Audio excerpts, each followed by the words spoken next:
반갑습니다. 이번에 제가 소개할 자료는 태계 이양 선생님이 지으신 도산 12곡입니다.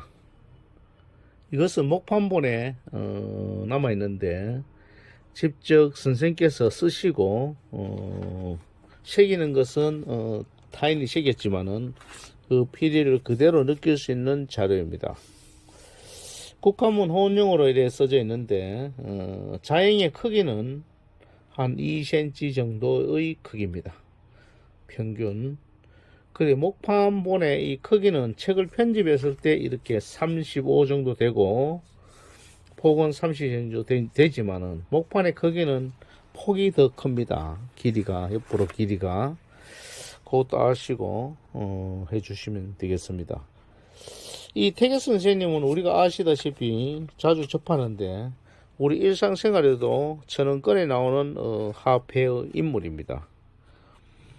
그래서 이 태계 선생님은 주작을 조선의 현실로 반영시키고 이것을 체계화시켜서 좀 더 나은 이상향을 만드는 정신적 지주였다고 생각하시면 됩니다. 특히 이양 선생님 하면은 이기 이원론과 이기 호발서를 떠오르기도 합니다만은 여기서는 여기까지 하고 태계 선생님의 간단한 것을 보면은 1502년에 태어나서 1571년에 돌아가셨으니까 69세의 삶을 사셨던 분입니다. 이 그 목판본은 1565년에 지으셨으니까 약 63세 되던 해, 약 좀 그 당시로 치면은 선생님께서 만년에 지으신 연적시입니다. 그러면 여기에 대해서 책에 나오는 대로 한번 시의 내용을 간단히 살펴보고 서체와 그것을 아울러 설명하도록 하겠습니다. 선생은 한문을 줄기에 쓰셨지만은 한글도 나름대로의 필치가 있습니다. 이래 보면은 한문 필리에 한글의 핵을 그대로 반영시킨 예입니다. 예를 들어서 그 한일자 핵 같으면은 청자의 한일자와 거의 유사한 핵이라든지 전맥도 비슷합니다. 그래서 이 보면은 그렇게 복잡하지도 않지만 단순한 그 필액이 선생의 어떤 성경을 쉽게 읽을 수 있습니다. 그리고 때로는 보면은 요런 럴자 밑에 종성은 흘림으로 이렇게 좀 쓰시고 또 가끔씩 보면은 이쪽에 요자 같은 경우도 보면은 초성에 약간 흘림으로 표현했습니다. 이때 러 같은 경우는 정자로 이렇게 표현했지만은 이렇게 빠르게 표현한다든지 또는 이 글씨가 난자 같은 경우는 초성은 작고 종성은 크게 한다든지 이러한 약간의 특징이 있습니다. 그리고 그 이 모음을 할 때 가끔씩은 이 각공이 좀 어떻게 했는지 모르겠는데 애자 같은 경우는 이 모음을 깊이를 약간 부색 행기를 나타내고 있고 맞자 같은 경우도 보면은 그런 것이 나타납니다. 그런데 이분이 그 기억을 쓸 때 보면은 그 훈민정음제에 나오는 기억은 수평으로 하고 수직으로 내리는 느낌, 자로 돌리지 않는 그런 느낌은 좀 다릅니다. 그런데 여기 보면은 치자 같은 경우는 좌측으로 빼고 그렇게 한 획으로 총 두 획으로 구사하는 것, 이런 것이 글씨 쓸 때의 필사의 느낌을 그대로 살렸다고 볼 수 있습니다. 그리고 이응을 이래 살펴보면은 이응의 모습을 보면 납작한 것도 있고 때로는 둥근 것도 있습니다. 납작하다는 것은 각공의 그런 것도 있겠지만 잘 보이는 거 모르겠는데 요거는 납작하고 요거는 둥글고 크기도 약간씩 다르게 표현한 것이 좀 특징입니다. 여기 울자와 여기 이자의 모습은 또 크기도 좀 다릅니다. 이러한 다양성을 작지만은 미세하지만은 그런 것을 잘 나타내면서 필살하였습니다. 자, 그러면은 여기 도산 그 첫 번째 구절부터 한번 보겠습니다. 첫 번째 구절은 간단하게 제가 설명을 할 테니까 첫 번째 건 자연에 살고 싶은 그런 성경을 나타낸 듯합니다. 이것은 이런들 어떠하리 저런들 어떠하리 하는 그런 내용을 실으면서 자연에 살고 싶어하는 그 성경을 읊혔고, 두 번째는 그 연하로 집을 삼고 풍월로 벗을 삼아, 이런 것을 봤을 때는 허물 없는 삶을 추구하고자 했던 그런 성경을 나타내기도 합니다. 그리고 삼수를 보면은 순박하고 풍습에 어진 인생을 주고자 했던 그런 내용입니다. 순풍이 죽다 하니 진실로 거짓말이로다, 이런 뜻을 심고 있습니다. 그리고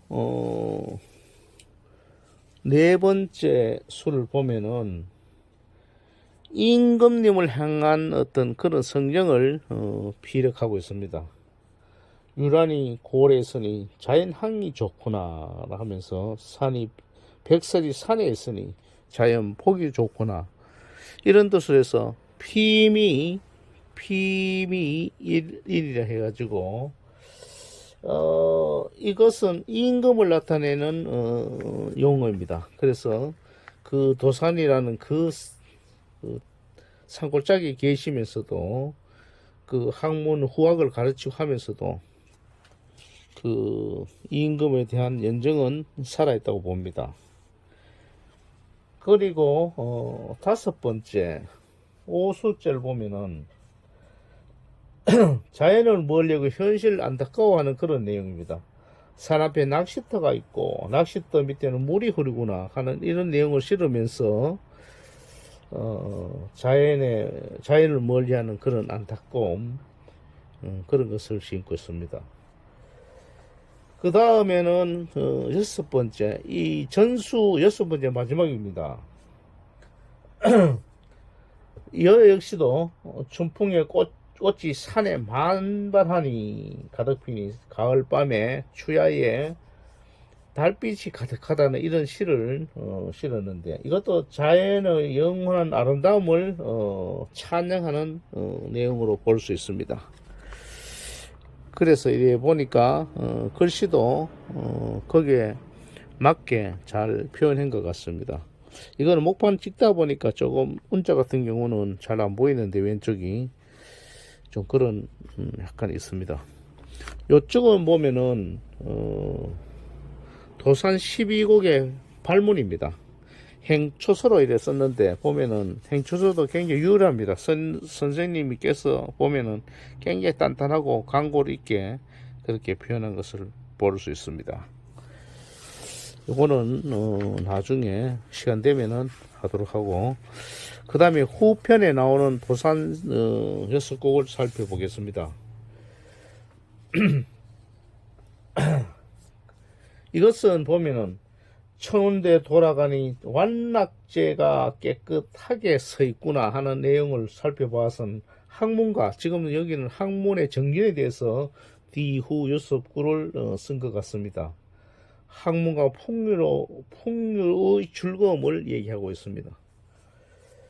그 다음에 8곡, 이게 결국 8곡입니다. 여섯 두 수가, 두 번째 수가 독서의 중요성을 얘기합니다. 우울의 소리는, 여러분들 잘 봐야 됩니다. 우울의 소리는 산을 깨트릴 정도로 크게 돼도 귀머거리는 들을 수가 없고, 농자는 들을 수가 없고, 밝은 달은 밝은 달이 밝은 해가 되고 달이 대낮같아도 밝은 소경은 보지 못하니 이런 식으로 해서 독서의 중요성을 피력하고 있습니다. 이런 거 보면 우리 우자 같으면 굉장히 참 잘 쓰신 것 같아요. 핵이 담담하게. 자, 그 다음에 세 번째 수입니다.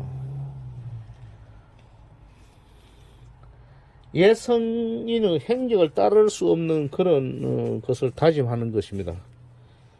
고인도 날 못 보고 나도 고인을 못 봤는데 이런 내용으로 해서 시를 썼는데, 이 시에는 이태백의 시도 이런 게 있습니다. 약간 유사한 시가. 그 다음은 또 10번째는 학문의 정리할 것을 다짐합니다. 당시에 힘쓰던 길을 몇 해씩이나 버려두고 이렇게 해서 시간의 낭비성을 얘기하면서도 학문에 정진할 것을 다짐합니다. 그 다음에 오수는 청산은 어찌하여 망고에 푸르르며 하면서 또다시 학문에 정진할 것을 다짐하는 내용을 피력하고 있습니다. 여기는 보면 글씨가 약간 좀 더 생경하면서도 맑습니다. 더 탁본이 그리는 것 있는데 아주 핵이 더 총명스럽게 보입니다. 자, 마지막으로 12번째 수입니다. 전 6수니까 어리석은 사람도 알고서 행하니 그 얼마나 쉬운가, 성인도 못다 하니 그 얼마나 어려운가, 이런 내용을 심고 있습니다. 이거 봐서 영어는 학문의 수행길이 재촉하는 내용 같습니다. 지금까지 그 태계 선생님의 도산 12곡 수를 보면서 한글도 약간씩 살펴보았습니다. 이건 상세히 살펴볼 수가 없으니까, 그런데 이러한 것이 있다는 것만 알아도 좋은 시간이 될 것 같습니다. 혹시 도산서원에 가면은 목판본과 이게 인형폰이 있으니까 한 번 더 살펴보는 시간이 되었으면 더더욱 좋겠습니다. 감사합니다.